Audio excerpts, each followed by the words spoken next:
다니엘서 9장 20절부터 27절까지 말씀을 같이 보도록 하겠습니다.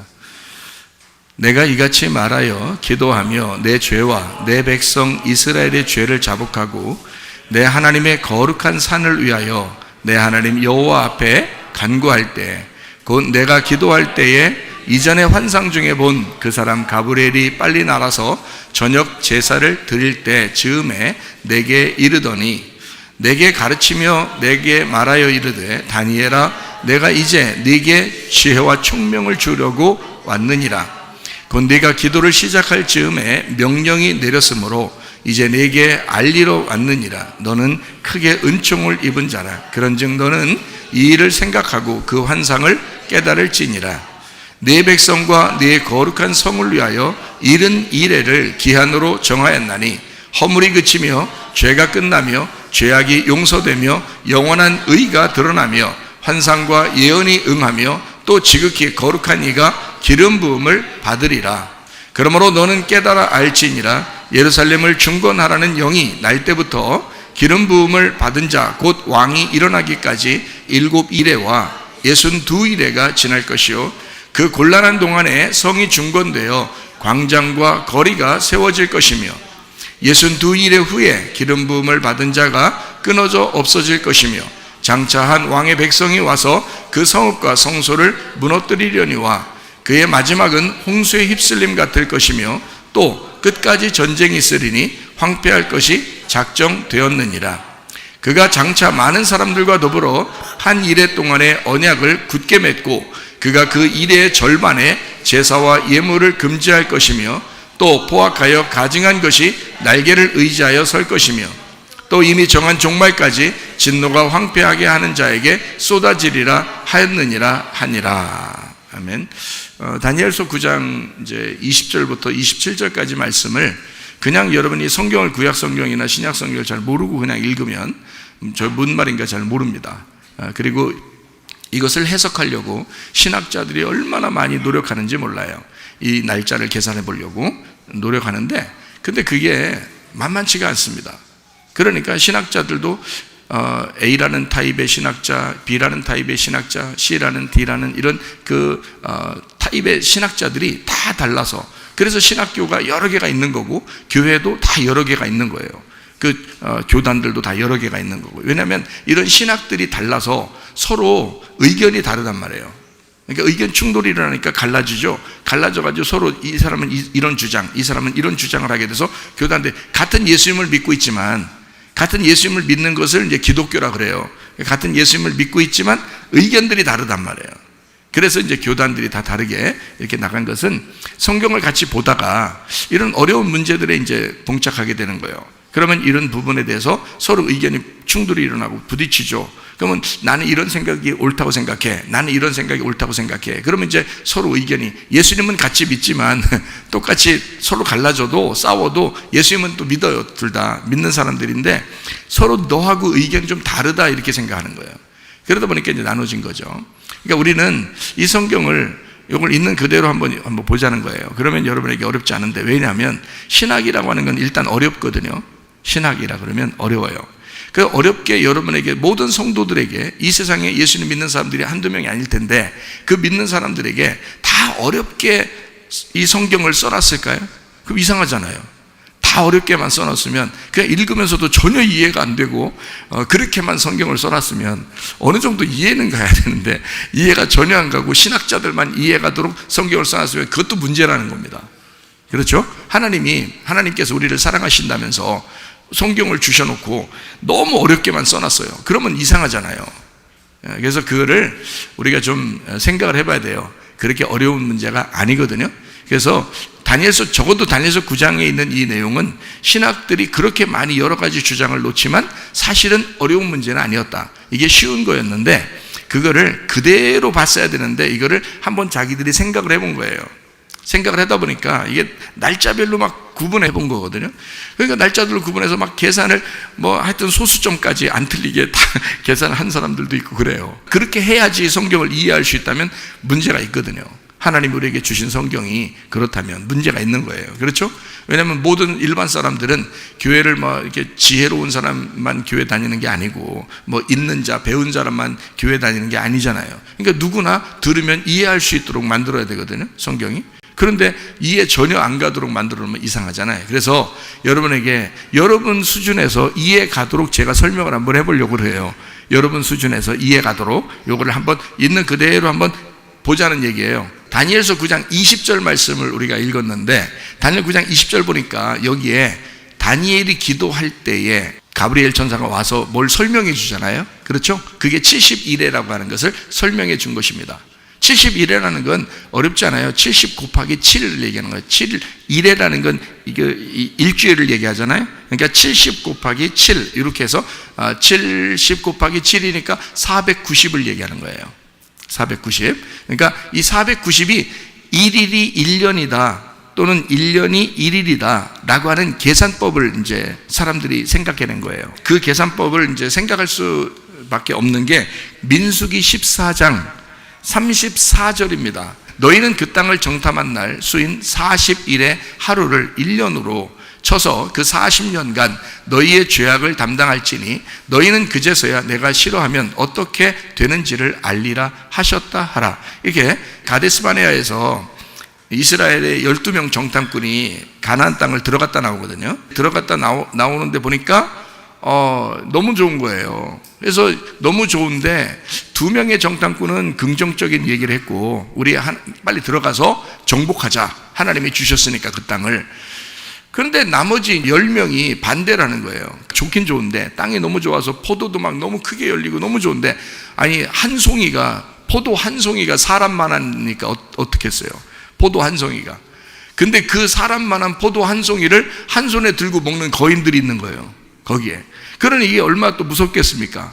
실제로 그런 거인들이 있다고 여러분 인터넷이나 교육 자료를 찾아보면요, 그런 거인들이 있었다는 그 뼈들이 지금 다 발견됐어요. 그러니까 사람은 그렇게 거인이 있었어요. 실제로 살고 있었단 말이에요. 그러니까 포도 한 송이가 사람만 하다니까요. 2사람이 장대에 깨가지고 메고 갔으니까 생각해 보시라고요. 그러니까 그런 포도가 있는 도시란 말이에요. 그게 여리고성이라고요. 그게 가나안 땅의 관문이라고 하는 그 여리고성을 무너뜨려야 가나안 땅에 들어가는데, 그 여리고성에 있는 도시에 포도가 그렇다고요. 그리고 열매들이 그렇다고, 이스라엘에 그런 땅이 있다고요. 그러니까 이 사람들이 너무 좋으니까 2명은 들어가자, 여호수아 갈렙, 이 2명은 믿음을 가지고 하나님이 우리에게 주셨으니까 들어가자 했고, 10명은 들어가지 말자 그런 거예요. 무섭다고, 자기들 죽을까 봐. 그러니까 하나님이 여기까지 데리고 나와서 우리를 저런 거인들한테 죽게 만들려고 한 것이다. 저거는 사람이면 우리는 메뚜기다, 이렇게 한 거죠. 그러니까 메뚜기는 여러분이 밟으면 죽잖아요. 그러니까 거인이 이 사람을 밟으면 죽는 거예요. 우리도 포도송이 하나가 여기다 밑에 내려놓고 발로 밟으면 팍 깨지잖아요. 그런 것처럼 사람이 그만한데 거인은 사람 크기만 하고 우리들 사람은 메뚜기만한 크기라니까 이게 말이 안 되죠. 그만한 차이가 나는 거예요. 그러니까 근데 믿음으로 정복해서 들어가자고 한 사람이 2사람, 못 들어간다, 다시 애굽으로 돌아가자 하는 사람이 10명. 그러니 생각을 해보세요. 거기서 그 소리를 듣는 사람들이 누구 말을 더 듣겠어요? 2명 말을 듣겠어요? 10명 말을 듣겠어요? 10명 말을 더 듣는 거예요. 그래서 10명 말을 듣고 사람들이 다 엉엉 울었어요. 그때 그 엉엉 우는 그 사람들에게 하나님은 뭐라고 명령하셨냐면, 너희들이 처음 거기서 태어난 아이가, 광야에서 태어난 아이가 40세 될 때까지, 그러니까 40년간을 너희들이 지금 정탐꾼이 들어가서 가나안 땅을 40일 동안 정탐을 했는데, 40일 동안 그 정탐한 날수를 하루를 1년으로 계산하겠다. 그래서 40년 동안 광야에서 머물도록 하겠다는 거예요. 그래서 광야 40년이 나온 거예요. 근데 그 광야로 나와서 2년이 지난 상태에서 갔다 왔기 때문에 2년을 빼면 38년이 돼요. 그래서 38년 된 병자가 나오는 거예요, 성경에. 그게 광야에서 쓰러져 있는 백성을 얘기하는 겁니다, 그 대표적으로. 그래서 예수님이 일부러 38년 된 병자, 요한복음 5장에 나타나는 베데스다 연못에 있는 38년 된 병자를 일부러 가서 일으켜 세운 거예요. 이렇게 광야에서 쓰러진 자를 주님 만나면 일어나게 된다, 부활시킨다, 이런 의미로 그걸 살려준 거거든요. 안식일 날 예수님이 오시면 이렇게 부활할 것이다 라는 것을 얘기해 준 거거든요. 마찬가지로 40년을, 그러니까 1일이 1년으로 계산해서 40년, 40일 동안 정탐했으니까 40년을 갖다가 광야에서 헤매게 될 것이다 라고 약속한 것이 민수기 14장 34절이에요. 그게 정탐꾼 얘기하다가 이 얘기를 한 거예요. 무슨 말인지 아시겠죠? 예. 그래서 1일을 1년으로 계산하는 계산법이 성경에 나온단 말이에요. 하나님의 계산법이. 자, 또 하나, 에스겔 4장 6절입니다. 그 수가 차거든 너는 오른쪽으로 누워 유다 족속의 죄악을 담당하라. 내가 네게 40일로 정하였나니 하루가 1년이니라. 이렇게 하나님은 에스겔에게 둘이 이제 40일 동안 네가 그 이스라엘 백성을 대신해서 네가 40일 동안 그 퍼포먼스 몸으로 보여줘라. 그런데 이거를 네가 40일 동안 보여준 이것이 1일이 1년으로 계산하겠다. 이렇게 계산법을 성경에 나와 있어요. 그러니까 70일이라고 하는 다니엘서 9장에 20절에 뭐라고 되어 있냐면 다니엘이 이제 기도하게 되잖아요. 그러니까 20절, 21절, 21절도 한번 봐봐요. 내가 기도할 때에 가브리엘이 내려왔죠. 그리고 이제 얘기하기를 71회로 너하고 약속을 하겠다 이런 말이 또 나오죠. 그 뒤에 얘기죠. 22절, 23절, 24절, 25절, 26절 이렇게 쭉 나오죠. 그게 71회란 말이에요. 71회. 그러니까 70 곱하기 7을 얘기하는 거예요. 그러면 490일이잖아요. 490일인데 그걸 1일을 1년으로 계산하면 어떻게 돼요? 490년이 되는 거예요. 자, 그러니까 자 여기에 다니엘서 9장에 여기 지금 9장 20절부터 27절까지가 사람들이 그렇게 헷갈려하는, 신학에서 그렇게 헷갈려하는 그런 내용인데 이 말이요. 여기를 한번 쭉 보면 이렇게 되어 있습니다. 20절이 가장 중요하거든요. 내가 이같이 말하여 기도하며 내 죄와 내 백성 이스라엘의 죄를 자복하고 내 하나님의 거룩한 산을 위하여 내 하나님 여호와 앞에 간구할 때 이렇게 나오잖아요. 그러니까 여기는 지금 다니엘이 9장에 누구를 위해서 기도하고 있다는 얘기를 나왔어요? 자기 백성을 위해서, 자기 나라를 위해서 기도하는 거예요. 그 나라가 어디예요? 이스라엘 나라란 말이에요. 그렇죠? 이스라엘 백성, 이스라엘 나라를 위해서 기도한 거잖아요. 자, 24절을 봐봐요, 그럼. 이게 지금 이제 가브리엘이 얘기하는 겁니다. 하나님의 명령을 받아서 가브리엘이 다니엘에게 얘기하는 거예요. 자, 그러면 네가 네 백성과 네 나라를 위해서 기도했으니까 내가 너한테 이런 응답을 주겠다. 네 백성과 네 거룩한 성을 위하여. 그게 누구예요? 새 예루살렘, 이 예루살렘이거든요. 네 백성은 이스라엘 백성을 얘기하고 네 거룩한 성은 예루살렘을 얘기하는 거란 말이에요. 그렇죠? 그러면 이것은 다니엘서 9장 20절부터 27절까지의 내용은 누구를 위해서 쓴 거예요? 이스라엘 백성들을 위해서 쓴 거예요. 이스라엘 백성과 그 나라 예루살렘을 위해서 쓴 거예요.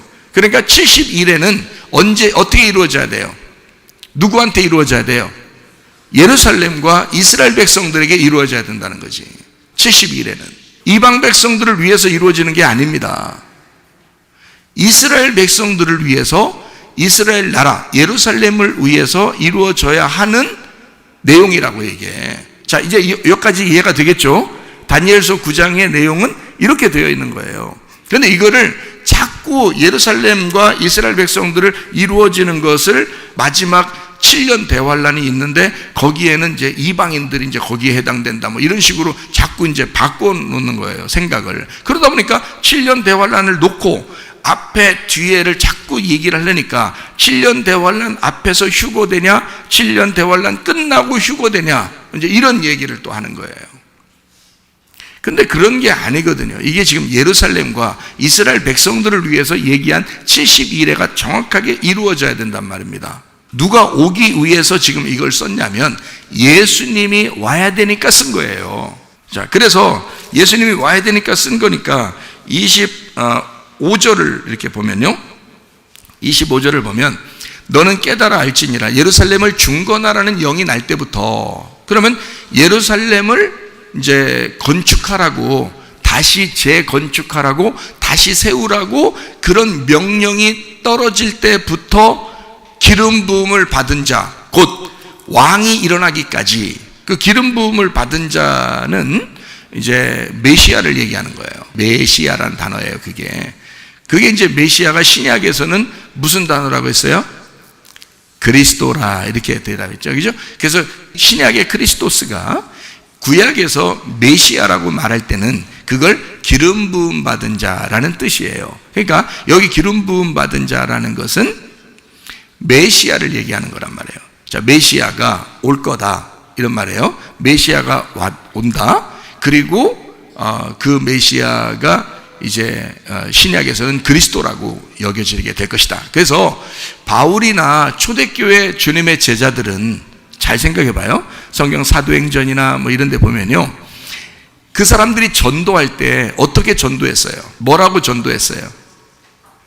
전도하는 거 성경 사도행전에 나오거든요. 그 사람들 전도 방법 어떻게 전도했냐면 예수는 그리스도라고 전도했어요.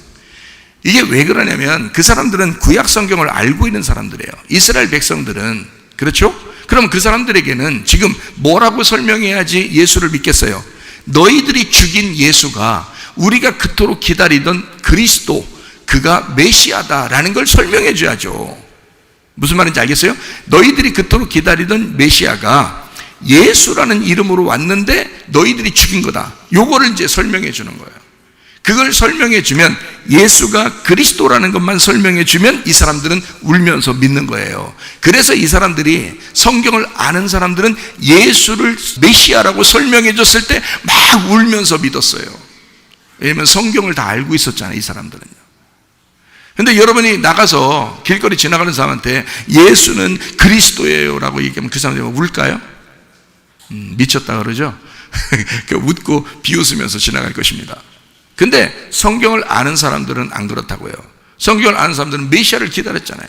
자기들이 기다렸는데 그가 가짜 메시아인 줄 알고 죽였더니 알고 보니까 그게 진짜 부활한 예수가 돼서 그가 그리스도였더라라면 그건 굉장히 놀래 자빠질 일이거든요. 그래서 이 사람들은 막 울면서 예수님을 영접한 겁니다. 그 사람들이. 그래서 바울 사도나 아볼로나 뭐 이런 사람들이요, 주님의 제자들이요, 가서 다른 거 전도하지 않았어요. 예수님에 대해서 자기가 만난 예수를 설명하면서 그분이 메시아, 그리스도다라는 걸 구약 성경을 설명해주고 입증한 것입니다. 그러면 사람들이 다 믿었어요. 그 당시에요. 자, 무슨 말인지 아시겠죠? 그러니까 71회라고 하는 것은요, 다니엘 9장에 나와 있는 이 얘기인데, 그 내용은 바로 예수님이 오신 것에 대해서 설명하려고 쓴 것입니다. 이 내용을 잘 알면은 이제 어떻게 되는지 아시겠죠, 그죠? 그러면 기름 부음을 받은 자, 왕이 일어나기까지, 자, 왕이 되려면 뭐 받아야 돼요? 기름 부음 받아야 돼요. 그게 언제 예수님한테 이루어졌죠? 침례 받을 때 이루어진 것입니다. 여러분, 세례나 침례라고 하는 얘기를 들어봤죠? 세례나 침례가 물속에 들어갔다가 나오는 것입니다. 물속에 들어갔다가 나오는데, 물에 들어갈 때는 뭘 의미해요? 죽는 것을 의미합니다. 근데 물에서 나올 때는 뭘 의미해요? 부활한다는 것을 의미해요. 자, 어린 양 대신 예수님이 제사장인 침례 요한에게서 안수를 받으시고 이제 모든 인류의 죄를 거기서 뒤집어 쓰셨어요. 그러면 어떻게 돼야 돼요? 어디로 가야 돼요? 물속으로 들어가야 된단 말이에요. 죽어야 된다는 거지. 죽어야 되면 죽었어요. 그러면 한 번 죽지 두 번 죽냐 이런 말 있죠. 한 번 죽었어요. 죽었으면 단번에 모든 죄가 용서됐어요. 그렇죠? 그러면 이분이 이제 일어나야 돼, 안 일어나야 돼? 일어나야 되죠. 그래서 부활을 의미하기 위해서 이제 물에서 올라오셨단 말이에요. 올라오시면 잘 생각해요. 물에서 올라왔기 때문에 부활이죠. 죽음에서 부활했잖아요. 그러면 이분은 뭐가 와서 역사해야 돼요? 성령이 와서 역사해야 돼. 그래서 물과 성령이 동시에 이루어지는 장소가 침례받는 그 장소란 말이에요. 그러니까 여러분이 진짜 구원받고 거듭나려면 어떻게 해야 돼? 죽어야지 되는 거란 말이에요. 그러니까 예수님이 그렇게 너 이 사실 알고 네가 내 머리에 안수하여 너와 내가 하나가 돼서 우리가 죽어야, 그 회개가 일어나야 너는 성령을 받을 수가 있다는 얘기야. 그게 동시에 이루어지는, 물과 성령으로 거듭나야 된다는 말이 그래서 나온 거예요. 무슨 말인지 아시겠죠? 예, 그래서 거기서 올라왔어요. 그랬더니 성령이, 둘째 하늘이 이제 열리고, 그리고 하늘에서, 셋째 하늘에서 소리가 났어요. 나서 이는 내 사랑하는 아들이요 내 기뻐하는 자라, 저의 말을 들으라고 이제 그렇게 말씀을 하십니다. 아버지 하나님께서 성령으로 말씀하시는 거예요. 비둘기가 막 거기서 이제 이렇게 비둘기처럼 형체를 가지고 이렇게 왔죠. 그러니까 하나님은 원래 형체도 없어요. 하나님은 원래 형체도 없어요. 그냥 소리고요. 그 소리에 근원지가 하나님이시죠. 그러니까 그 말씀이란 말이에요. 말씀 자체인데 근원지란 말이에요. 보이질 않아요. 근데 성령이 비둘기처럼 이렇게 오셨다 해서 비둘기 모양처럼 이렇게 보였다라고 어떤 사람들은 보았겠죠. 어쨌든 성령님이 임하셨고, 그 예수님께서 이제 물에서 올라오실 때 성령이 임하셔서 거기서 내 기뻐하는 자라고 선포를 하신 겁니다. 그때가 언제냐? 기름 부음 받는 때예요. 성령으로 기름 부음 받는 때이기 때문에 그때 주님이 왕이 되시는 겁니다. 그때요. 자, 어릴 때 태어날 때는 왕으로 태어난 게 아니에요. 어릴 때 태어날 때는 그냥 한낱 인간으로 태어나서 똑같이 인간들하고 사셨습니다. 언제 딱 바뀌어요? 침례 받을 때 바뀌어버려요. 침례 받으면서 바뀌어요. 그리고 하나님하고 이제 대면하고, 그리고 그 하나님의 사역을 침례 받을 때부터 3년 반 동안 일을 하신단 말이에요. 그렇죠? 정해진 시간이라고요. 타임 스케줄이라고. 하나님의 타임 스케줄은 이 땅에서 하나님이 예수 그리스도라는 하나님의 아들을 이 땅에서 얼마 동안 일하게 만들까라고 정해놓은 시간이 3년 반이라고요. 3년 반 동안 일을 하는 거예요. 그런데 그 3년 반 동안 일하면서, 자, 예수님이 참 좋은 일도 많이 하셨는데 또 이런 사람에 대해서 이렇게 얘기한 적이 있었어요. 수르보니게 여인한테 뭐라고 그러죠? 자, 자녀의 떡을 내가 개한테 줄 수는 없다. 수르보니게 여인이 딸에 대해서 막 살려달라고 왔어요. 그런데 예수님이 안 고쳐주겠다는 거예요. 왜 안 고쳐주십니까? 라고 물어봤어요. 그랬더니, 야, 자녀의 떡을 내가 이방인 개한테 내가 주겠냐? 자녀의 떡을 자녀에게 줘야지 내가 이방인이라는 개한테 너한테 줄 수 있겠냐? 이렇게 얘기한 거예요. 그러니까 그 여자가 뭐라고 그래요? 주님, 그러면 주님의 자녀들은 그 상에서 먹을 수 있겠지만, 그럼 우리 같은 개나 이런 이방인들은 그럼 개처럼 마당에서 먹을 수 있는데 주인들이 먹다가 배부르면 남으면 밖으로 던져주대요. 그럼 개한테, 아마 그 수르보니게 여인이 집에 개 키웠었는가 봐요. 그걸 아는가 봐. 그러니까 어째 그렇게 던져주니까 그거 주워서 먹대요 라고 말한 거예요. 그러니 주님, 부스럭이라도 자녀가 먹다가 남은 거라도 혹시 있으면 우리한테 던져주십시오 라고 얘기한 거예요. 정말 안타까운 얘기죠. 예수님이 보통 유대인들이나 이스라엘 사람들을 이렇게 치료할 때는 손으로 만져주기도 하고요, 그리고 안수도 해주고요, 막 이렇게 치료합니다. 그렇죠? 성경에 보면. 그런데 이 여자한테는 이상한 말을 해요. 내가 자녀의 떡을 개한테 줄 수 있냐? 너는 개니까 내가 줄 수가 없다. 이렇게 얘기한단 말이에요. 그랬더니 이 여자가, 그러면 개도 자녀의 떡에서 부스럭이라도 먹지 않습니까? 주인의 상에서 부스럭이라도 내가 먹지 않겠습니까? 우리가 개라면. 자기를 개라고 인정합니다. 그 여자가요. 그때 예수님께서, 야, 이 여자 믿음 좋은데? 이러는 거예요.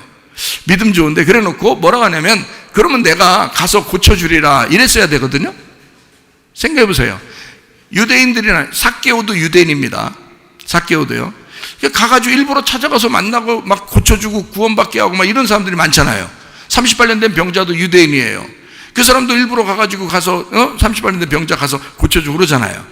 소경들도 가서 막 눈뜨게 해주고요. 유대인들입니다. 그런데 이 여자한테만큼은 가서 고쳐준다는 얘기를 안 하고 개라고 얘기하고, 그 여자가 자기 개니까 그럼 부스러기 주세요 라고 했을 때 이 예수님이 뭐라고 얘기하면, 네 믿음이 참 귀하다. 네 믿음이 너의 딸을 구원했다. 네 믿음이 너를 구원했다. 이렇게 말해요. 네 믿음이. 자, 그 말은 무슨 말이에요? 내가 직접 가서 고쳐줄 수 없다 이 말이에요.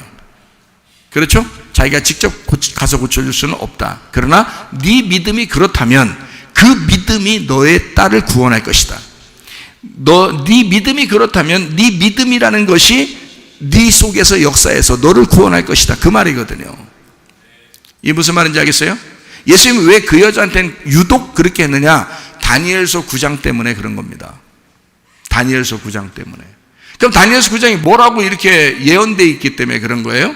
그러므로 너는 깨달아 알지니라. 예루살렘을 중건할 영이 날 때부터 기름 부음을 받은 자 곧 왕이 일어나기까지 7일에와 62일에가 지난다는 거예요. 그러니까 한마디로 69일에가 지난다는 얘기죠. 69일에가 지나서 그때 이제 누가 나타난다는 거예요? 왕이 나타난다는 거예요. 기름 부음 받은 자 왕이 나타난다는 거예요. 이게 정해진 시간입니다. 이게 정해진 시간이에요. 그러니까 다니엘서에 정해진 시간이 이렇게 나오는 거예요. 예수님의 그 정해진 시간이. 그럼 요 시간이 언제인지 우리가 알면 되잖아요. 예수님이 침례받는 때가 언제인지 아시면 되잖아. 그러니까 요건 계산할 수가 있는 거예요. 이런 것은 스케줄이니까. 자, 예수님의 침례받는 시간이 AD 26년 혹은 AD 27년입니다. 예수님이 십자가 못 박혀 돌아가신 것이 AD 30년이에요. AD 29년 혹은 AD 30년 이렇게 됩니다. 그러니까 예수님이 3년 반 동안 일하셨죠. 그리고 십자가 지시고 부활하시고 올라가셨죠. 그때가 AD 30년이니까 AD 29년 30년이니까 여기서 3년 반을 빼니까 AD 26년에서 27년이 나온단 말이에요. 몇 월 며칠 날 몇 년도에 침례를 받았다라고 성경에 안 써있죠. 그러나 이 세상의 역사에서는 예수님이 십자가 못 박혀 돌아가신 사건이 굉장히 큰 사건이기 때문에 그때 기록한 역사 기록가들이 있어요. 그 예수님에 대해서 역사를 기록했는데 그게 AD 29년에서 AD 30년 그때 돌아가셨다고요. 십자가에 매달린 사건이 기록이 되어 있다고 역사적으로. 그러니까 우리가 알죠. 그러면 그때서부터 3년 반을 빼야 되죠. 3년 반을 빼니까 AD 26년에서 AD 27년이 나와야죠. 그렇죠? 그럼 그때까지가 어느 시간이에요? 7 이래와 62 이래가 지난 시점이 돼야 된단 말이에요. 그 시점이. 그죠? 그게 490년에서 7 이래와 62 이래가 지나니까 483년이 돼야 된단 말이에요. 그 시점이. 그죠? 483년이 지나는 그 시점. 그리고 예수님이 이제 침례를 받으시는 시간이란 말이에요. 그 시간이. 그리고 3년 반 동안 일하시고 십자가를 지신다. 이렇게 시간이 정해져 있었던 거예요. 예수님은 하늘에서 이 땅에 내려올 때 시간이 정해져 있었어요. 그래서 마리아하고 요셉하고 예수님이 네 마리아 뱃속에 들어가서 나올 것이다라고 가브리엘이 내려와서 얘기를 해줬어요. 그 얘기해 줄 때까지 몰랐어요. 자기들도. 그렇죠? 그러니까 예수님이 오시는 시점은 아무도 몰랐던 겁니다. 지금 우리가 이 세계의 역사를 보고 달력을 보니까 예수님의 그 시간적인 역사를 볼 때 그 앞으로 계산해 보니까 정확하게 그 시점이란 말이에요. 그러면 AD 30년에 십자가 못 박혀 돌아가신 건 확실하고 역사적으로. 그러면 그 앞으로 26년이나 27년 그렇게 침례받을 때 하고 그 다음에 그때까지가 왜냐면 30세거든요. 예수님이 왜 30세가 돼야 일을 시작하느냐면 성경에 제사장들의 일을 할 때 제사장들이 일할 때가 30살이 돼야 돼요. 남자가 30살이 돼야 제사장 일을 하게 돼 있어요. 그러니까 30세 때 일을 할 수밖에 없어요. 그 전까지는 똑같이 사는 거예요, 인간들하고. 그리고 30세가 돼서는 내가 때가 됐구나. 이래서 그때가 시점이 딱 돼서 3년 반 동안 이제 일하게 되는 거거든요. 그러니까 침례를 받으러 예수님이 침례 받으러 갔어요. 침례 요한한테. 왜냐면 시간이 된 거를 누가 알고 있어요? 예수님 자신이 알고 있단 말이에요. 시간이 됐다는 걸 알고 있기 때문에 침례 요한한테 가서 내가 이제 기름 부음을 받아야 돼. 내가 물에 들어갔다 나와야 돼. 그리고 성령의 기름 부음을 받아야 돼. 사람들이 나를 안수해서 기름 부을 수가 없잖아. 왜? 내가 하늘에서 온 왕인데 어떻게 사람들에게 안수를 받겠냐 생각을 해봐라. 응? 사람들에게서 기름 부음을 받을 수가 없잖아. 하늘에서 직접 아버지가 기름 부어줘야 돼. 그게 성령이란 말이에요. 그래서 성령의 기름 부음을 받아야 되기 때문에 그 시점을 예수님만 안단 말이에요. 그러니까 예수님만 그 시간을 아니까 예수님이 직접 찾아간 거죠. 이해가 되겠습니까? 성경이 뭐 그냥 아무렇게나 썼으면 이 세상의 교회들이 뭐하러 있어요? 성경이 아무렇게나 썼으면? 그렇지 않아요. 성경도 정확한 근거에 의해서 쓴 것입니다. 그러니까 우리가 이해할 만한 거죠. 자, 그래서 여기 지금 이제 25절에 그렇게 되어 있잖아요. 자, 7 이래와 62 이래가 지난다. 그래야 침례를 받는다라는 것까지 딱 정해졌어요. 그렇죠? 자, 26절, 27절 한번 보겠어요. 62 이래 후에 기름 부음을 받은 자가 어떻게 된대요? 끊어져 없어요. 이거 무슨 얘기예요? 틀림없이 무슨 얘기예요? 십자가 매달려 돌아가신다는 얘기예요. 그러니까 자, 7 이래와 62 이래 후에 한 시점을 정해서 기름 부음 받은 자가 침례를 받고 난 다음에 한 시점에, 거기에 한 시점에 기름 부음 받은 자를 죽일 것이다 이 말이야. 그러면 그 시점이 얼마큼 남았어요? 몇 년 남았어요? 한 일회밖에 안 남았거든요. 한 일회를. 그러니까 여기 지금 69일회가 지났죠.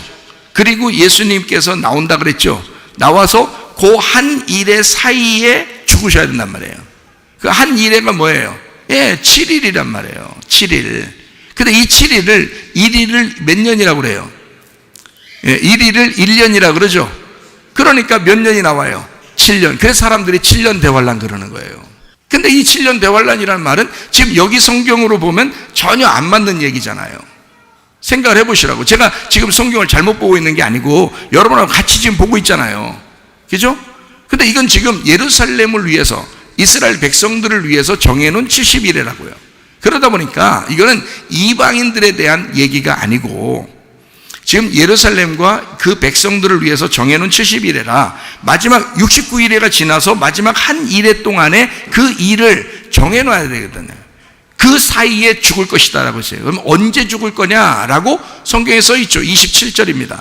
그가 장차 많은 사람들과 더불어 한 일회 동안, 한 일회니까 7일이죠. 7년입니다. 그 7년의 언약을 굳게 맺고 그랬어요. 자, 언약을 굳게 맺고 언제 돌아가시냐? 그가 그 일의 절반에, 그러니까 절반이 써있으니까 7년의 반이니까 몇 년이에요? 3년 반이죠. 그러니까 예수님이 이 땅에 오셔서 자기가 일할 수 있는 시간은 3년 반밖에 없다는 걸 아는 거예요. 이해가 되십니까, 여러분? 자, 그러면 자기가 일할 수 있는 시간이 3년 반이에요. 그러면 3년 반은 자기가 누구 때문에 온 거예요? 자기 백성들과 예루살렘을 위해서 왔잖아요. 그러니까 예수님은 일하는 3년 반 기간 동안에는 다른 나라에 가본 적이 있어요, 없어요? 없어요. 3년 반 동안에는 처음에 태어나서 애굽으로 도망가셨다가 그 요셉과 마리아가 예수님을 데리고 애굽으로 도망갔었어요. 그리고 거기서 다시 올라왔죠, 그죠? 나사렛 동네로 올라왔죠. 그래서 나사렛 사람이라 그렇게 말한 거예요, 예수님을. 어릴 때 자라난 동네가 나사렛 동네니까. 그래서 나사렛 예수 이렇게 얘기한 거예요. 이해가 돼요? 자, 그런데 예수님이 사역을, 침례를 받으시고 그때부터 일하기 시작하는 시점은 3년 반밖에 없다고요. 그거를 예수님이 정확하게 아시는 거예요. 그러니까 예루살렘에 들어갔다가 또 들어갔다가 하겠죠. 이제 들어갔다 나왔다 하겠죠. 그 예루살렘 근처에 있으니까 들어갔다 나왔다 해요. 그러다가 마지막 때 돼서는 자기가 또 예루살렘으로 가자 그래요. 사람들이 자꾸 예수님 잡아 죽이려고 그러는데 왜 자꾸 들어가려고 그럽니까? 이제 때가 다 돼서 그래. 이렇게 얘기해요, 예수님이요. 성경 잘 읽어보셔요, 여러분. 그러니까 때가 다 돼서 그래. 누구만 알고 있었던 거예요, 그 때를? 예수님만 알고 있었던 거예요. 그러니까 그 때가 다 돼서 그래 하고서 자기가 또 예루살렘을 일부러 들어갑니다. 거기서 잡혀야 되니까. 이해가 돼요? 자, 그러니까 한 일에 7일이라는 7년 그 사이에, 그 중간에, 딱 중간에 제사와 예물을 금지한다 그랬어요. 그렇죠? 그러면 제사와 예물을 금지하면 어떻게 돼요? 십자가 못 박혀 돌아가셨는 다음에 지금 우리가 소 잡아드리고 양 잡아드리고 그러나요? 그러지 않죠? 예수님 잡아드리는 거예요. 우리가 사실 예수님의 이름으로 예배를 드리고 있는 것입니다. 예수님 십자가 못 박혀 돌아가신 이후에는 소 잡아드리고 양 잡아드리지 않아요. 그런 제사는 끝났다고요. 여기에 제사를 끝내러 왔기 때문에 그런 거예요. 자, 제사 끝내는 게 성경에 나오잖아요. 지금 제가 지금 잘못 보는 게 아니라 그럼 성경 그대로를 보란 말이에요. 그렇죠? 그러면 마지막 7년, 그러니까 7년 대환란이라는 얘기는 없는 거잖아요. 어디에서 성경에 7년 대환란이라는 그대로 글자가 써 있습니까? 없죠. 여기에 나오는 것 때문에 쓴 거거든요. 다니엘서 9장에 나오는 것 때문에 사람들이 7년 대환란 얘기를 하는 거예요. 자, 7년 동안 대환란이 있든지 3년 반 동안 대환란이 있든지, 그래서 예수님이 그러면 중간에 죽으니까 3년 반 끝났죠. 그 나머지 3년 반이 남았죠. 그래서 사람들이 그러면 그 3년 반이 마지막 때 일어날 환란이야. 그래서 3년 반 환란 얘기하는 사람들도 있습니다. 들어봤죠? 그럼 그게 다 여기서 나오는 거예요. 이 다니엘서 9장에서 나오는 거예요. 근데 사실은 그런 이야기가 아닙니다. 제가 여러분에게 설명을 해드리는 거예요. 마지막 이제 한 일회를 굳게 정해요. 이 약속은 하나님께서 언약을 해놓은 거예요. 언약을 반드시 지킨다는 얘기예요. 그 지키는데 예수님이 오셔서 기름 부음을 받으시고 3년 반 동안 일하시고 돌아가십니다. 부활하시고요. 그리고서 이제 승천하셔요. 그러면 나머지 3년 반이 남아있죠. 그죠? 자, 이게 다 어느 기간 동안이다? 70일에 해당하는 유대인과 이스라엘 백성, 그러니까 예루살렘을 위해서 정해진 시간이라는 거예요. 타임 스케줄, 하나님의 타임 스케줄인 거죠. 그렇죠? 자, 그러면 이 타임 스케줄에는 예루살렘을 위해서, 이스라엘 백성들을 위해서 했기 때문에 이방인들을 구원하면 돼요, 안 돼요? 안 돼요. 그래서 예수님이 이 땅에 계실 때는 이방인들을 구원한 적이 없습니다. 여러분 성경을 잘 읽어보세요. 마태, 마가, 누가, 요한을 읽어보면 이방인들을 구원하지 않습니다. 수로보니게 여인이 유일하게 나타난 이방인인데 그 이방인한테 예수님 뭐라고 그랬다고요? 네 믿음이 너를 구원했다 그랬어요. 직접 가서 구원해 주지 않았습니다. 이해가 돼요? 이렇게 철저하게 예수님은 이 다니엘서 9장을 지킨 겁니다. 참 희한하죠. 예수님도 이 성경 말씀을 우습게 알지 않는 거예요. 이 성경 말씀대로 오셨기 때문에 아버지의 뜻을 이 땅에서 이루는 것이 이 성경 말씀을 자기가 메시아로서 하나님의 말씀을 이루시는 거예요. 완성하는 거란 말이에요. 3년 반 동안 이스라엘과 예루살렘을 위해서 일하셨다. 자, 이해가 되겠죠? 거기까지. 그러면 나머지 3년 반이 남았죠? 나머지 3년 반은 이제 어떻게 되느냐? 예수님이 부활 승천하시면 뭐가 오냐면요, 오순절날 성령 충만이 임합니다. 오순절날 성령 충만이 임하면 바로 이 사람들이 그때 3,000명이 구원받고 교회가 세워지죠. 그 교회는 이방인 교회예요, 유대인 교회예요? 예루살렘에서 유대인 교회예요. 각 나라에 있었던 이방에 살고 있었던 유대인들이 오순절을 축제를 지키기 위해서 예루살렘에 모여들었는데 그 모여들은 사람들이 복음을 받았어요. 베드로한테서 설교를 들었어요. 그리고 제자들이 방언하고 또 뭐 이렇게 하나님의 그 놀라운 역사가 일어나는 사건을 보았어요. 예루살렘에 와가지고. 그리고 거기서 구원을 받고, 그게 사도행전 2장입니다. 사도행전 2장에 이제 그 사람들이 놀라운 성령의 충만을 받고서 이 사람들이 세운 게 교회예요. 3,000명 교회입니다. 3,000명 교회를 세웠어요. 그리고 난 다음에 이 사람들이 곧바로 이방으로 전도하러 다 갔나요? 아니죠. 이방으로 전도 안 한 거예요. 왜요? 그때까지만 해도 이 사람들은 무슨 생각했을까? 유대인들만 구원받는다고 생각했어요. 사도행전 2장부터 사도행전 9장까지 엄청난 시간이 걸린 것 같죠? 근데 그게 3년 반이에요. 3년 반 동안 누구만 구원받냐면 유대인들만 구원받아요.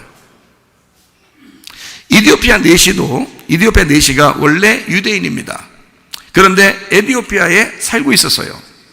그리고 이 사람이 오순절날 성령 충만을 받으러 왔었던 거거든요. 이 사람은 유월절, 오순절, 장막절 이렇게 지키러 오거든요. 절기를 지키러 오는 거거든요. 왜냐하면 흩어져 있는 유대인들은 3번을 자기 나라에 와서 절기를 지켜야 돼요. 그게 출애굽기 23장에 나와 있다고요. 모든 남자는 각 나라에 있더라도 예루살렘에 모여서 3번을 하나님 앞에 모여 예배해야 된다. 이렇게 절기를 지키라고 돼 있어요. 그게 유월절, 오순절, 그 다음에 장막절 이렇게 3번을 지키게 돼 있어요. 그러니까 에티오피아 내시는 그 절기 중에 하나를 지키러 왔겠죠. 왔다가 가는데 누굴 만난 거예요? 빌립을 만난 거예요. 빌립 집사님을 만났어요. 그래서 이 빌립 집사가 설명을 한 거예요. 이사야를 놓고 읽고 있는 이디오피아 내시에게 복음을 설명해요. 그가 예수님이다 라고 설명을 한 거예요. 그래서 이디오피아 내시가 예수님을 영접하죠. 그리고 바로 침례를 받습니다. 그리고서 돌아갔어요. 그리고 그 이디오피아에 기독교인들이 많이 삽니다. 그의 자손들도 그렇고 그의 친척들도 그렇고 친구들도 그렇고 아마 예수님을 소개했겠죠. 이 사람들은 철저한 믿음의 사람들이니까. 이디오피아 내시뿐만 아니라 오순절날 성령 충만을 받았던 이 사람들, 그리고 3,000명 구원받았던 그 사람들이 각 나라에 있었던 사람들이에요. 이제 흩어져서 복음이 나중에 전파됐겠죠. 자, 주님의 제자들을 12명, 그리고 120명, 그리고 뭐 한 500명, 뭐 거기에 모여있던 뭐 기도했던 사람들, 오순절 성령 충만 받았던 뭐 이런 사람들 있잖아요. 자, 이런 사람들이 복음을 전도하는데 사도행전 9장까지 이방인에게 전도를 안 합니다. 다 유대인들에게만 전도했어요. 그럼 언제부터 이방인에게 전도가 시작되냐? 사도행전 10장에 고넬료가 구원받은 게 첫 번째 이방인 구원받은 거예요. 고넬료가 이방인 첫 번째 구원받은 사람이에요. 누가 구원시켰죠? 베드로가요. 베드로가 구원시켰어요. 베드로는 천국 열쇠를 가지고 있어요. 예수님께서 야, 천국 열쇠를 너한테 주겠다 이랬잖아요. 그러니까 베드로가 말씀을 증거해 줘야 되는 거예요. 이 고넬료가. 천국 열쇠가 뭐예요? 예수님이잖아요. 그 복음의 키예요. 예수님을 전달한 거예요, 고넬료한테. 그래서 그 고넬료가 복음을 받고 예수를 영접했어요. 거기서. 그게 이방인 첫 번째 구원입니다. 자, 그때부터 누가 나타나요? 이제 사도행전 11장부터 누가 나타나요? 바울이 나타나는 거예요. 사울이라는 바울이 나타나는 거예요. 여러분, 바울이 그 전에 막 나타나는 게 아니에요. 그 전에는 뭐가 있었냐면 스데반을 죽일 때 나타나요. 사도 바울이라는, 사울이라는 바울이 스데반을 죽일 때 나타나요. 스데반을 죽이고 난 다음에 그리고 또 여러 사람을 죽이러 가다가 예수님을 만난 거예요. 예수님 만났다고 그날부터 다른 사람 이방인들 잡아다가 전도했을까요? 아니에요. 바울도 역시 그냥 예수님 만나고 난 다음에 기다리고 있었어요. 하나님의 명령을 기다리고 있었어요. 그 시간에. 언제까지? 유대인의 시간이 끝날 때까지. 그게 유대인의 시간이 끝나는 때가 고넬료가 구원받는 때란 말이에요. 그럼 그때부터 이제 누가 등장을 해야 돼? 예, 사도 바울이 등장해야 되는 거예요. 바울이 등장해서 그때부터는 이방인들을 전도해야 되는 거예요. 그게 사도행전의 뒷부분입니다. 그래서 바울은 별데 다 가죠, 그죠? 예, 이 나라도 가고 저 나라도 가고 로마도 가서 거기 있고요. 로마 황제까지 가서 바울이 전도합니다. 물론 예수님을 영접한 건 아닐 수도 있어요. 그렇지만 전도하는 것까지 다 가요. 뭐 총독이든지 뭐 황제든지 상관없어요. 바울은 이방인들이라면 다 이제 전도하러 다닌단 말이에요. 처음에는 누굴 만나면 유대인들을 만나요. 어디 가든지 유대인들이 있으니까 유대인들을 만나서 같이 얘기를 해요. 그리고 토론하고 그 중간에 이제 생겨나는 이방인들에게 전도합니다. 바울이요. 그때부터는 이방인이 전도가 나와요. 사도행전 11장부터는. 그런데 그 전까지는 안 나타납니다. 유대인 전도밖에 안 나타나요. 왜 그럴까요? 그때까지가 70일에 정해져 있는 시간이기 때문에 그렇습니다. 70일에. 그러면 70일에서 마지막 한 일에, 7년이라는 한 일회를 중간에 예수님이 돌아가시고 부활하셨죠, 그죠? 그러면 3년 반이라고 했죠, 그날이. 그럼 나머지 3년 반이, 그 나머지 3년 반 동안 그 안에 유대인들이 전도되고 스데반이 죽고 그리고 고넬료가 구원받고 이게 끝나는 거예요. 그게 사도행전 10장까지라고요. 그러니까 성경은 정확하게 시간을 정해놓고 이 일을 하고 있었던 겁니다. 자, 하나님의 타임 스케줄이라는 것은요, 주먹구구식으로 이렇게 하지 않는다는 거예요. 하나님에게서는 정확한 어떤 시점이라는 게 있는 거예요. 예수님이 그냥 주먹구구식으로 성령 충만하게 만들려고 오순절날 아무렇게나 니네 몰라, 니네 어느 때인지도 모르는데 그냥 기다려봐, 어쨌든 한 100년 후에 성령 충만할게요, 이런 게 아니란 말이에요. 예수님 부활 승천하고 난 다음에가, 그게 언제면 예수님 부활하시고 난 다음에 40일이 지난 다음에요. 그걸 사순절 이런 얘기도 하잖아요, 그죠? 그러니까 예수님 부활하시고 40일이 지나서 승천하시는 거예요. 왜? 그래 놓고 뭐라 그러면, 야, 조금 있으면 너희들한테 하나님의 약속한 것이 내려올 거거든. 그게 성령님이십니다. 성령의 충만해요. 내려올 거니까 너 니네는 예루살렘을 떠나지 말고 있어라. 그렇게 말씀합니다. 예수님이요? 그게 누가복음 24장하고 사도행전 1장에 설명하고 있죠.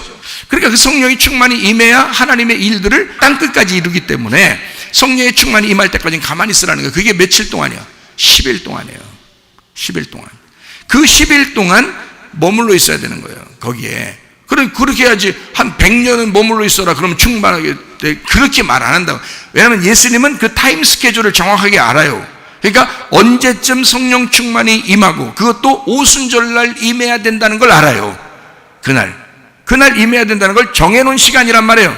그러니까 그 정해놓은 시간을 정해놨으니까 자기는 40일이 돼서 딱 올라가야 되고, 그 다음에 나머지 10일 동안 있으면 너희들은 여기서 성령 충만 받을 거니까 기다리고 있어. 그거 충만 받으면 성령이 그냥 다 데리고 다닐 거니까 니네가 가기 싫다고 해도 안 가는 게 아니야. 다 성령이 데리고 다닐 것이다.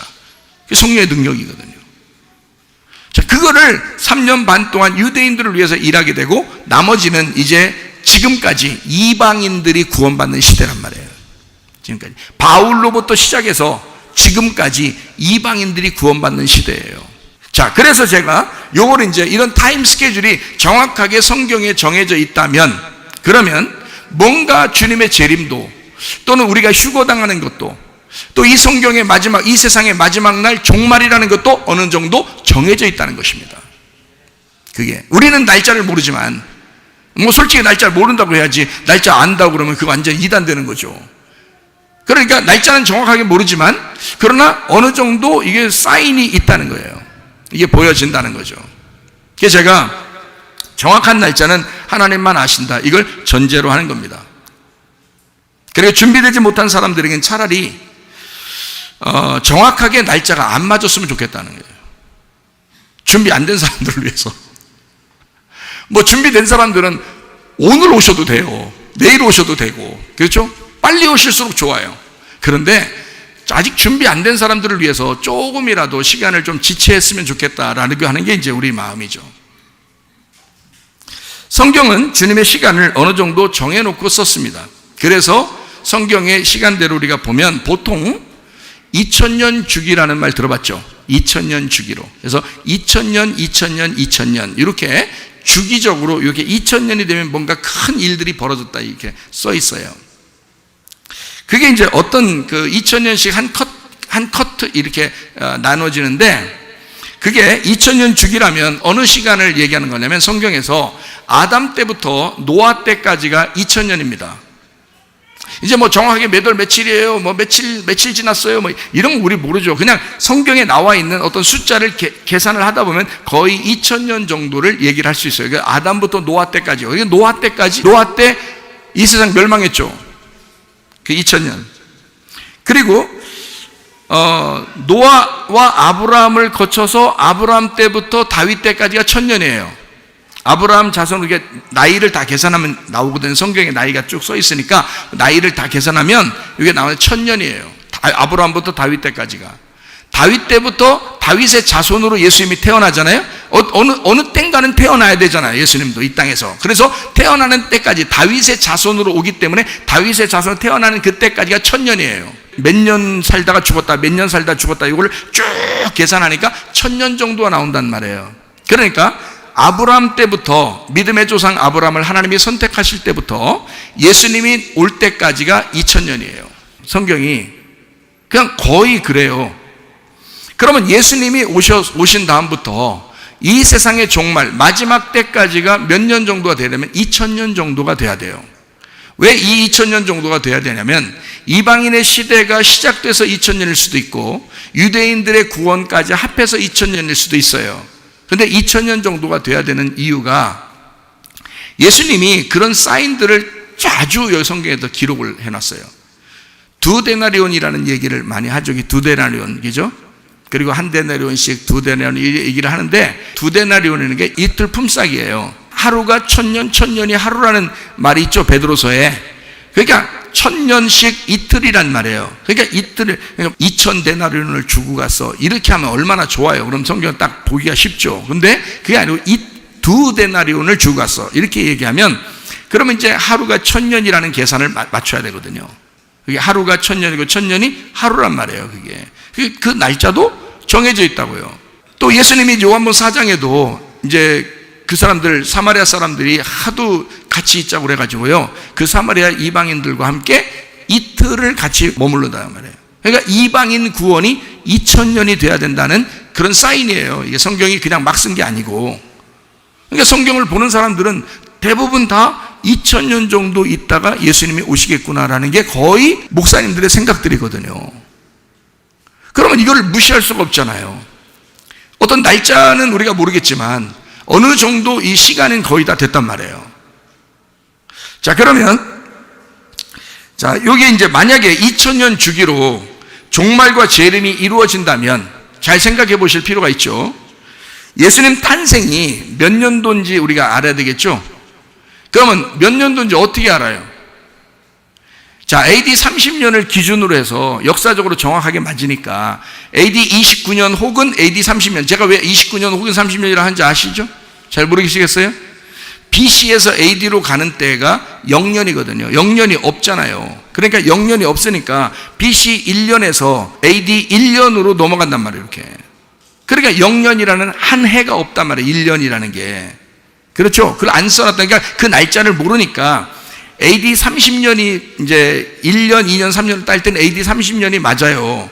그런데 그게 0년을 빼면 이게 29년이 된단 말이에요. 그래서 내가 29년, 30년 이렇게 얘기하는 거거든요.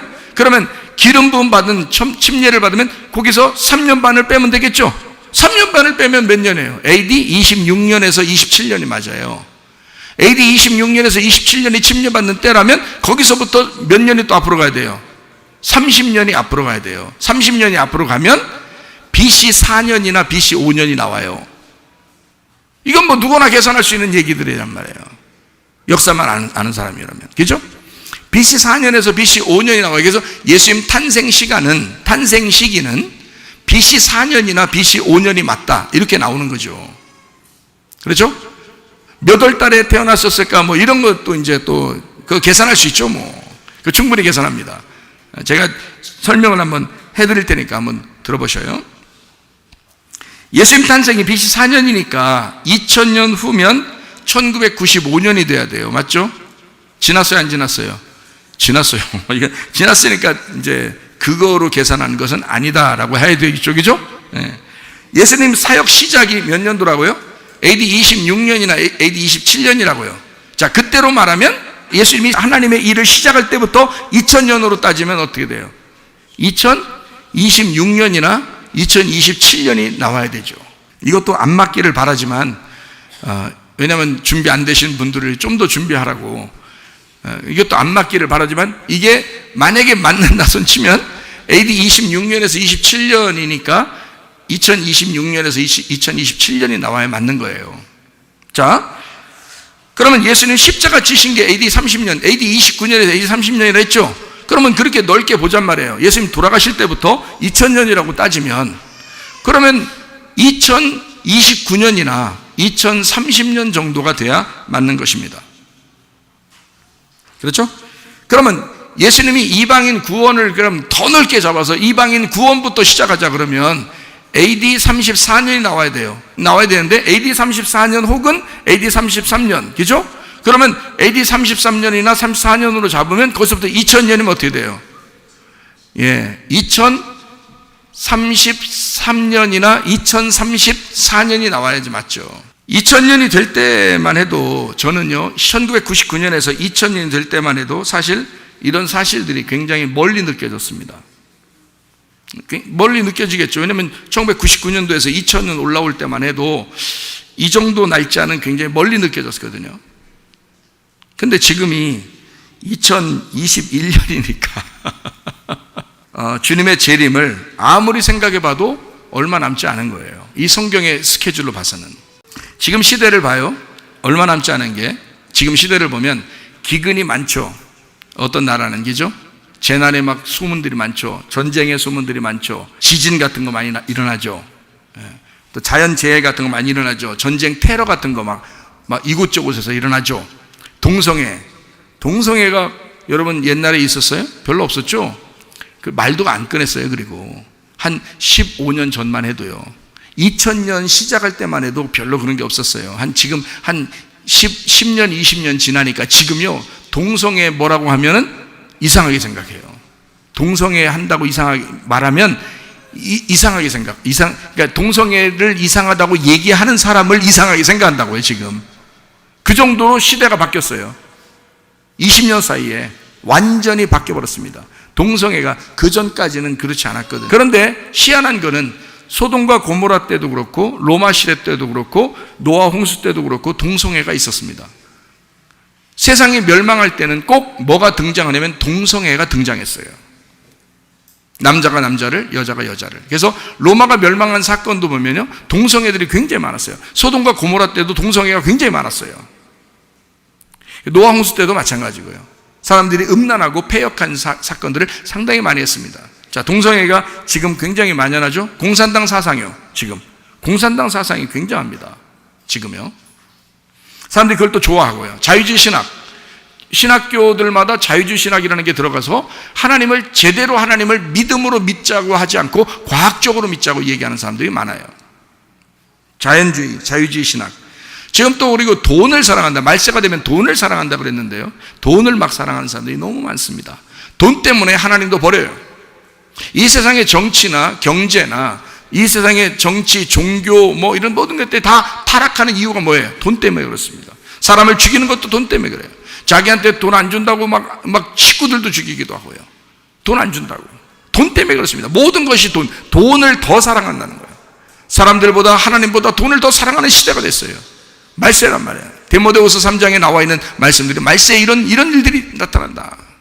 돈을 사랑한다. 또 하나는 분노 조절 장애입니다. 승질을 얼마나 내는지 말해요. 끝도 가면 승질내요. 승질내서 싸우고 승질내서 죽이고 이래요. 분노 조절 장애입니다. 이 분노, 승질내는 거 이런 것들이 만연하다. 미워하죠. 사람들을 미워하죠. 사랑하지 않습니다. 미워하는 사람들이 상당히 많습니다. 그리고 교회가 타락했습니다. 교회가 타락하고 뭐 분명히 알죠. 뭐 워낙 타락했다고 얘기해 주니까 다 알죠. 그러나 그래도 건전하게 믿음을 지키려는 교회들이 상당히 많습니다, 여러분. 타락한 교회들도 있죠. 타락한 종교인들도 많죠. 예. 비난당하는 사람들도 많고요. 얘기하지 않아도 뭐 세상에 다 알려주니까 이미 알고 있을 거예요. 교회 타락합니다. 전염병이 상당히 많이 지금 퍼지고 있습니다. 그런데 예전에 있던 전염병하고 좀 다른 게, 예전에는 전염병이 있으면 그 나라나 그 지역만 그랬어요. 그렇죠? 근데 지금 이번 전염병은 전 세계가 똑같이 오고 있습니다. 그렇죠? 이상하잖아요. 자, 이전까지 한 번도 없었던 일이 이번에 생긴 거예요. 지금 벌써 1년 반이 지났습니다. 그런데 난리죠? 자, 마스크, 백신, 칩, 다 뭐예요? 통제사회로 들어갑니다. 모든 사람들 다 통제하는 거예요. 그래서 너희들 움직이지 마. 집에만 있어. 텔레비전만 보고 있어. 내가 얘기하는 대로, 나라에서 얘기하는 대로 그대로 지켜. 이렇게 이제 딱 통제를 하면 사람들이 못 돌아다니는 거예요. 그런 통제사회를 싫다고 막 데모하는 사람들도 있는데 잡아가기도 하고 벌금을 물리기도 하고 이렇습니다. 이것이 자 20년 전만 해도 이제까지 이런 일들이 한 번이라도 있었나요? 한 번도 없었습니다. 그건 이상한 거죠. 이런 일들이 벌어지고 있습니다. 성경에 보면 이런 짐승과 음녀, 이런 짐승과 음녀라는 이런 준비된 자들이 나타날 것이다. 마지막 때가 되면 이게 성경대로 지금 이루어지고 있는 사건들이거든요. 자, 그러면 성경이 이제 이런 것들이 시간이 어느 정도 정확하게 되면 이게 마지막 때가 되면 이게 이루어진다라는 것을 우리가 알 수 있는 얘기들이거든요. 자, 믿음이 연약한 자들을 위해서 이 시간이 안 맞기를 바라지만 성경에서는 하나님의 타임 스케줄은 정확하게 언제나 정확했다. 성경에서 예수님에 대해서 예언한 모든 게 정확하게 이루어졌다. 예수님에 대해서 뭐만 빼놓고요? 예수님이 재림하는 거 하나만 빼놓고 나머지는 다 이루어졌어요. 성경 똑같이 예수님 재림하는 거 딱 하나만 남겨놓고 나머지는 다 이루어졌어요. 성경에. 그러면 요 재림하는 요거를 안 이루어질까? 이루어진 줄. 이게 이루어진다고요. 그거를 기독교인들은 믿음으로 믿는 것입니다. 지금 사람들이 볼 때는 굉장히 바보스럽고 이상하게 보겠지만 성경을 우리가 믿는 사람들이기 때문에 성경대로 이루어진 이 모든 사건이 하나만 남겨놨다. 예수님 재림하시는 이 사건 하나만 남겨놨다. 그래서 이 시간을 우리가 다니엘서 9장을 이렇게 쭉 이렇게 보면서 어느 시점부터 이 시간이 시작돼 예수님에 대한 이야기고요. BC 456년이나 BC 457년 정도부터 시작해야 BC 4~5년이 나오게 됩니다. 이게요, 이 70일의 그 안에요. 그리고 BC 4년에서 5년 사이에 태어나셨다면 AD 26년에서 27년 사이에 침례를 받게 돼요. 그리고 30세, 그때가 30세예요. 그럼 AD 29년이나 AD 30년에 십자가 못 박혀 돌아가시죠. 그리고 부활하십니다. 그런 다음에 AD 33년에서 AD 34년 사이가 되면 스데반이 순교하게 되고 고넬료가 구원받으면서 이방인 전도가 시작됩니다. 자, 이게 정확한 스케줄이거든요. 하나님의 스케줄. 자, 언제 주님이 몇 월 달에 태어나셨을까? 10월 달이나 11월 달입니다. 여러분이 알고 있기는 12월 달로 알고 있겠지만 그렇지 않습니다. 왜 이게 10월 달에서 11월 달로 우리가 얘기를 할 수 있냐면요, 성경에 몇 월 달이라는 말이 나와요, 안 나와요? 안 나오죠. 정확하게 십자가 못 박혀 돌아가신 그 시간을 보고 거기에서부터 거꾸로 가면 다 나와요. 태어나는 게. 잘 생각해 봐요. 예수님 십자가 못 박혀 돌아가시는 것이 몇 월 달에 돌아가셨어요? 4, 5월 달입니다. 왜 4, 5월 달이냐면 그때가 6월절이에요. 우리나라 달력으로 4, 5월 달이 되면 그때가 6월절이라고요. 그럼 6월절 날 돌아가셔야 맞는 거예요. 그러니까 4, 5월 달이 맞죠. 그러면 거기서부터 거꾸로 6개월이 지나가야 되죠. 33년 6개월이 가면 몇 월 달에 태어난지 나오겠죠. 그러면 4, 5월 달에 예수님 죽으시고 부활하셨다면 거꾸로 33년 반을 지나가 봐요. 6개월을. 그럼 몇 월 달에 나와요? 10월 혹은 11월이 나오는 거예요. 태어나는 게요. 자, 그러면 10월 혹은 11월이면 언제가 돼요? 그 계절로 보면. 그러니까 보세요. 예수님이 이런 절기를 무시하지 않아요. 이스라엘에 있는 절기대로 예수님은 그 일을 이루셔야 되거든요. 그러면 이스라엘의 절기가 뭐가 나오죠? 유월절, 무교절, 초실절, 오순절, 나팔절, 숙제절, 장막절 이렇게 7개가 나와요. 그러면 예수님 십자가 못 박혀 돌아가실 때가 그 죽음과 부활을 3, 4월 혹은 4, 5월로 이렇게 잡으면 유월절, 무교절, 초실절이 돼요. 그때가 봄입니다. 그러면 오순절 날은 당연히 5월달이나 6월달이나 7월달이 되겠죠. 오순절 성령 충만이 임하면 그때가 오순절 여름이 되겠습니다. 자, 그러면 예수님의 그 탄생으로 볼 때 예수님은 10월달이나 11월달 요때쯤 태어나셨을 것이다. 9월이나 10월이나 11월달 이렇게 계절적으로 보면 그렇다는 얘기예요. 그 탄생으로 보면 그때가 나팔절, 속죄절, 가을입니다. 예수님 태어나실 때 알게 왔다고 그랬어요? 모르게 왔다고 그랬어요? 모르게 오셨다고 그랬어요. 그럼 재림은요? 예수님 재림 때는 성경에서 볼 때 모두 다 알게 오신다고 했어요. 모두 다 알도록. 처음에는 오실 때만 해도 모르게 왔어요. 성경에 있는 대로 예수님만 지키면 돼요. 근데 마지막 주님의 재림 때는 믿는 사람들을 데려가야 되기 때문에 모든 사람을 알게 합니다. 그렇게 오십니다. 그래서 사람들이 말하는 공중 재림이다, 또는 구름 타고 오신다, 또는 올라가셨던 그대로 내려오신다, 또 우리를 모두 다 데리고 휴거할 것이다, 이런 얘기들이 하는 얘기가 다 알게 오기 때문에 그렇습니다. 자, 장막절은 그러면 언제일까요? 겨울입니다. 겨울, 장막절, 겨울. 물을 기다리는, 새로운 봄을 기다리는, 물을 기다리는 장막절, 겨울에 있습니다.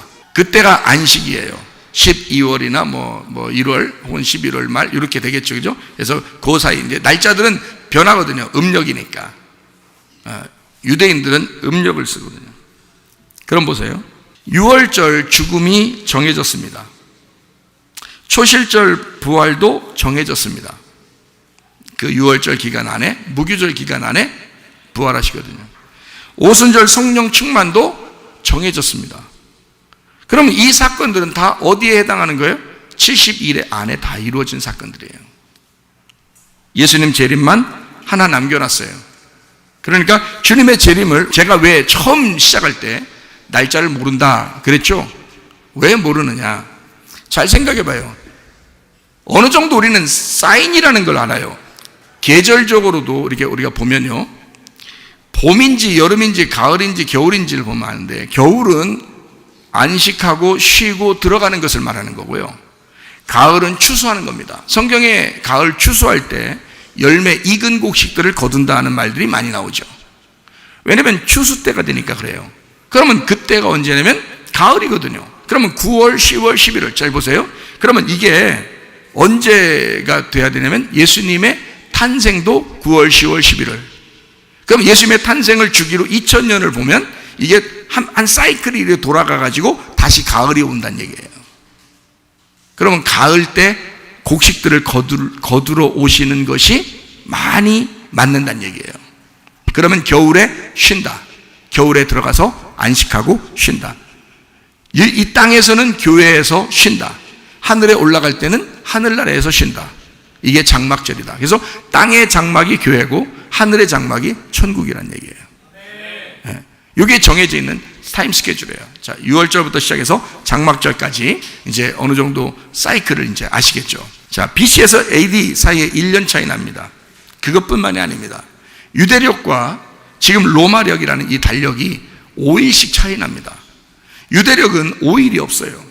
그러니까 360일이 1년이에요. 로마력은 365일이거든요. 근데 유대력은 360일이기 때문에 이거를 계산할 수가 없습니다. 지금 저는 여러분에게 듣기 편하고 쉽게 이 얘기들을 쭉 설명하기 위해서 로마력을 가지고 설명한 거예요. 그러나 유대력을 가지고 이걸 그 음력으로 다시 따져서 이걸 딱 계산하면 모르겠지만 이게 힘들어요.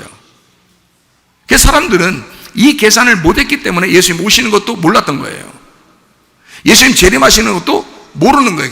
그러니까 하나님만 아신다는 거예요. 이 세상을 창조하신 것도 하나님이시고 이 세상을 끝마치는 것도 하나님이시니까. 그래서 저는 이거를 성경 어떻게 보냐면 데살로니가 전서 5장 1절부터 10절까지 말씀, 형제들아 때와 시기에 관하여는 너희에게 쓸 것이 없음은 주의 날이 밤에 도둑같이 이를 줄을 너희 자신이 자세히 알기 때문이라.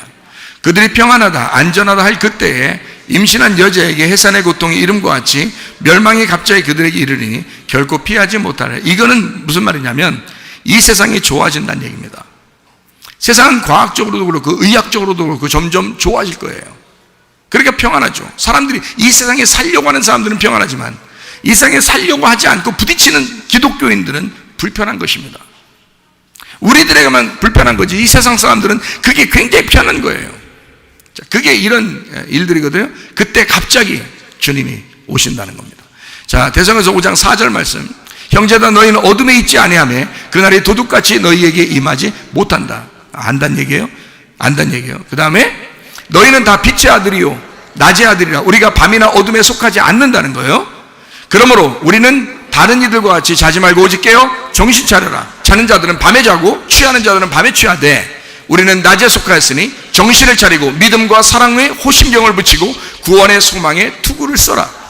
하나님이 우리를 세우심은 노하심에 이르게 하심이 아니요 오직 우리 주 예수 그리스도로 말미암아 구원을 받게 하려 하심이라. 예수께서 우리를 위하여 죽으사 우리로 하여금 깨어있든지 자든지 자기와 함께 살게 하려 하셨느니라. 그랬어요. 그러니까 주님의 시간은 정해져 있는데 뭘 알려준다는 거예요. 우리가 어둠에 있지 않기 때문에 낮에 있기 때문에 너희들한테는 반드시 사인을 알려준다는 겁니다. 징조를 알려준다는 거예요. 그래서 어느 정도 분위기를 보면 이게 마지막 때구나 알려준다는 겁니다. 성경을 제대로 아는 사람들은 아 이거 마지막 때가 왔다. 이거 거의 다 됐는데 이거 알 수 있단 말이에요. 지금이 그런 때입니다. 지금이. 저는 이거를 1999년에서 2000년에 올라올 때 그때 저는 한참 남은 줄 알았어요. 그때도. 근데 지금에 와서 세상이 발칵 뒤집히면서 이걸 딱 보니까 이거는 예사로운 일이 아닌 거예요. 이거는 주님 오시는 것을 사인으로 보여주는 것입니다. 어느 정도 시간이 정해졌다.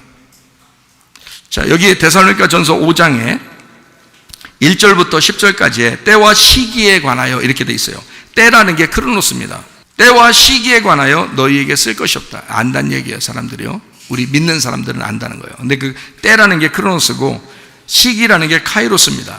크로노스는 여러분 아시죠? 우리가 살아가는 그 시간을 말합니다. 내게 주어진 시간. 이거를 크로노스라고 해요.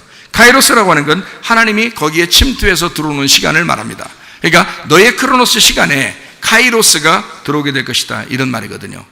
하나님의 시간이 너희 속에 들어오게 될 것이다. 자, 우리가 구원받을 때도 그랬죠? 물과 성령으로 거듭날 때 하나님의 성령이 우리를 밀고 들어오셨습니다. 그리고 이 땅 마지막, 이 세상의 마지막이 될 때 하나님의 시간이 어느 날 타임 스케줄이 정확하게 끝나는 시간이 우리에게 도래할 것입니다. 그러면 그때가 우리에겐 종말이에요. 그건 아무도 벗어날 수가 없습니다. 하나님이 시작한 이 세상을 하나님이 끝마치시겠다 하니까 아무도 그걸 거절할 수가, 거부할 수가 없는 것입니다. 그걸 막을 수가 있는 자가 아무도 없는 거예요. 그러므로 여러분, 우리가 이 시간에, 그때 이 시간에 우리는 어떻게 해야 되는가? 데살로니가 전서 5장 23절 말씀. 평강의 하나님이 친히 너희를 온전히 거룩하게 하시고 또 너희의 온 영과 혼과 몸이 우리 주 예수 그리스도께서 강림하실 때에 흠없게 보존되기를 원하노라 그랬습니다. 데살로니가 전서 4장 18절 말씀. 그러므로 이러한 말로 서로 위로하라. 이 앞에 있는 내용이 뭐냐면 너희들을 끌어올려서 공중에서 주님을 영접하게 만들 것이다. 너희를 데리고 갈 것이다. 라고 하는 게 이 앞에 나와 있는 말씀이에요. 그러니까 갑자기 어느 순간에 여러분을 데리고 가실 수도 있는 거란 말이에요. 그런 말을 너희가 이걸 성경을 알고 너희들에게는 감추어진 것이 아니라 너희들에게는 낮의 사람들이기 때문에, 빛의 사람이기 때문에, 자기의 자녀들이기 때문에 너희들에게는 징조를 알려주고 사인을 알려줄 것이다. 이때가 어느 정도 됐다, 시간이 어느 정도 됐다, 이 시기가 지금 이 세상을 돌아가는 걸 너희가 봐라, 이렇게 될 것이다. 그러면 이때가 되면 주님이 재림하시고 너희를 데리러 오실 때가 됐다. 그러니까 이러한 말로 서로 위로하라, 이렇게 말합니다. 목적은 뭐예요? 주님이 우리를 이런 날이 올 때 당황하지 말고 너희가 평강을 가지고, 마음의 평안을 가지고 위로받아라 라고 해서 이 말씀을 쏘신 것입니다. 그러면 여러분과 제가 이 마지막 때를 맞이하여 주님 만나실 때까지 여러분과 저는 정신 차리고 믿음으로 기다리시기를 바랍니다.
기도하겠습니다. 우리 하나님 앞에 기도합니다.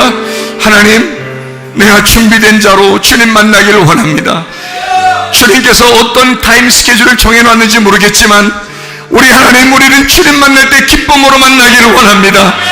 하나님, 이 세상 살아가는 동안에 이 마지막 때에 믿음 지키고 정신 차리고 깨어 기도하다가 주님 만나게 하옵소서. 기도합니다.